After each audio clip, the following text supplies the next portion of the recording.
ಅತ್ತೆಯ ತ್ಯಾಗದಿಂದ ಸೊಸೆಯ ಜೀವ ಉಳಿಯಿತು. ಅತ್ತೆಯರು ಹೀಗೂ ಇರ್ತಾರಾ? ರಾಧಾ ಮತ್ತು ಅಭಿಷೇಕ್ ಪ್ರೀತಿಸಿ ಮದುವೆಯಾಗಿರುತ್ತಾರೆ. ರಾಧಾ ತುಂಬ ಒಳ್ಳೆಯ ಮನೆತನದಿಂದ ಬಂದಂಥ ಹುಡುಗಿಯಾಗಿರುತ್ತಾಳೆ. ರಾಧಾ ಸೊಸೆಯಾಗಿ ಬಂದಾಗ ಅವಳ ಅತ್ತೆ ರಾಧಾಳನ್ನು ಅಷ್ಟು ಇಷ್ಟಪಟ್ಟುತ್ತಿರಲಿಲ್ಲ.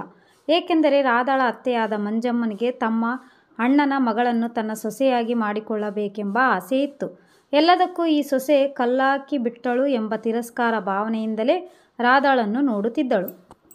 ರಾಧಾಳು ಮಧ್ಯಮ ಕುಟುಂಬದಲ್ಲೇ ಬೆಳೆದಂಥ ಹುಡುಗಿಯಾಗಿದ್ದಳು. ಅಭಿಷೇಕನಿಗೆ ತಂದೆ ಇರಲಿಲ್ಲ, ತಾಯಿ ಮಾತ್ರ ಇದ್ದರು. ಯಾವಾಗಲೂ ಅವನು ರಾಧಾಗೆ, ನನ್ನ ತಾಯಿಯನ್ನು ನೀನು ಚೆನ್ನಾಗಿ ನೋಡಿಕೋ, ಅವರು ನನ್ನನ್ನು ಬೆಳೆಸಲು ತುಂಬ ಕಷ್ಟಪಟ್ಟಿದ್ದಾರೆ ಎಂದು ಹೇಳುತ್ತಿದ್ದನು. ಅವರು ನಿನ್ನ ಮನಸ್ಸಿಗೆ ಏನಾದರೂ ನೋವಾಗುವ ರೀತಿ ಮಾತನಾಡಿದರೆ ಸ್ವಲ್ಪ ಸಹಿಸಿಕೋ ಎಂದು ಕೂಡ ಹೇಳುತ್ತಿದ್ದನು. ಅದೇ ರೀತಿ ಕೂಡ ರಾಧಾ ತನ್ನ ಅತ್ತೆ ಆದ ಮಂಜಮ್ಮನನ್ನು ತುಂಬ ಚೆನ್ನಾಗಿ ನೋಡಿಕೊಳ್ಳುತ್ತಿದ್ದಳು.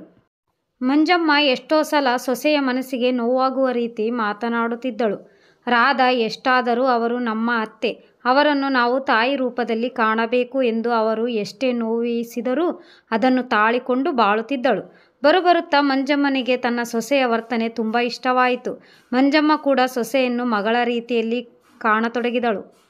ಹೀಗೆ ಅಭಿಷೇಕ್ ಮತ್ತು ರಾಧಾ ತುಂಬ ಸುಖವಾಗಿ ಜೀವನ ನಡೆಸುತ್ತಿರುವಾಗ ಒಂದು ದಿನ ಇದ್ದಕ್ಕಿದ್ದಂತೆ ರಾಧಾಳಿಗೆ ಹೊಟ್ಟೆ ನೋವು ಶುರುವಾಯಿತು. ಅವಳನ್ನು ಆಸ್ಪತ್ರೆಗೆ ಕರೆದುಕೊಂಡು ಹೋದರು ಅವರ ಅತ್ತೆ ಮಂಜಮ್ಮ. ಅಭಿಷೇಕ್ ಯಾವುದೋ ಒಂದು ಕೆಲಸದ ಮೇಲೆ 2 ದಿನ ಊರಿಗೆ ಹೋಗಿದ್ದನು. ರಾಧಾಳನ್ನು ಡಾಕ್ಟರ್ ಪರೀಕ್ಷೆ ಮಾಡಿದಾಗ ಅವಳ 2 ಕಿಡ್ನಿಗಳು ಡ್ಯಾಮೇಜ್ಗಳಾಗಿವೆ. ಹೀಗೆ ಇನ್ನು ಸ್ವಲ್ಪ ದಿನ ಇದ್ದರೆ ಅವಳ ಜೀವಕ್ಕೆ ಅಪಾಯ ಎಂದರು. ಅದಕ್ಕೆ ಡಾಕ್ಟರ್, ಯಾರಾದರೂ ಕಿಡ್ನಿ ಕೊಡೋರು ಇದ್ದರೆ ಹೇಳಿ, ಆಪರೇಷನ್ ಮಾಡಿ ಅವಳ ಜೀವವನ್ನು ಉಳಿಸಬಹುದು ಎಂದು ಡಾಕ್ಟರ್ ಹೇಳಿದರು. ಆಗ ಮಂಜಮ್ಮ ಡಾಕ್ಟರ್ಗೆ, ನನ್ನ ಕಿಡ್ನಿಯನ್ನೇ ನನ್ನ ಸೊಸೆಗೆ ಕೊಟ್ಟು ನನ್ನ ಸೊಸೆಯ ಜೀವವನ್ನು ಉಳಿಸಿ ಎಂದು ಹೇಳಿದಳು. ಆಗ ಡಾಕ್ಟರ್, ಸರಿ ಆಗಲಿ, ಎಲ್ಲ ಪರೀಕ್ಷೆ ಮಾಡಿ ಎಲ್ಲ ಸರಿ ಹೋದರೆ ನಿಮ್ಮ ಕಿಡ್ನಿಯನ್ನು ನಿಮ್ಮ ಸೊಸೆಗೆ ಹಾಕಿ ಜೀವ ಉಳಿಸುತ್ತೇವೆ ಎಂದು ಭರವಸೆ ಕೊಟ್ಟರು. ಅದೇ ರೀತಿ ಮಂಜಮ್ಮನವರು ತನ್ನ ಸೊಸೆಗೆ ಕಿಡ್ನಿ ಕೊಟ್ಟು ಸೊಸೆಯ ಜೀವವನ್ನು ಉಳಿಸಿದಳು. 2 ದಿನಗಳ ನಂತರ ಅಭಿಷೇಕ್ ಆಸ್ಪತ್ರೆಗೆ ಬಂದ. ಅವನಿಗೆ 2 ದಿನಗಳ ಹಿಂದೆ ನಡೆದಿದ್ದ ಎಲ್ಲ ವಿಷಯವೂ ತಿಳಿದಿರಲಿಲ್ಲ. ಏಕೆಂದರೆ ಯಾವುದೋ ಕೆಲಸದಲ್ಲಿ ನನ್ನ ಮಗ ಇರುತ್ತಾನೆ, ಅವನಿಗೆ ಈ ಸಂಗತಿ ಗೊತ್ತಾದರೆ ತುಂಬ ಆಘಾತಕ್ಕೊಳಗಾಗುತ್ತಾನೆ ಎಂದು ಅವನ ತಾಯಿ ಏನನ್ನೂ ಹೇಳಿರಲಿಲ್ಲ.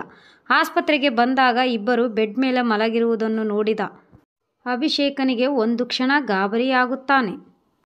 ಆಗ ಅವನು ತನ್ನ ತಾಯಿ ಹತ್ತಿರ ಹೋಗುತ್ತಾನೆ.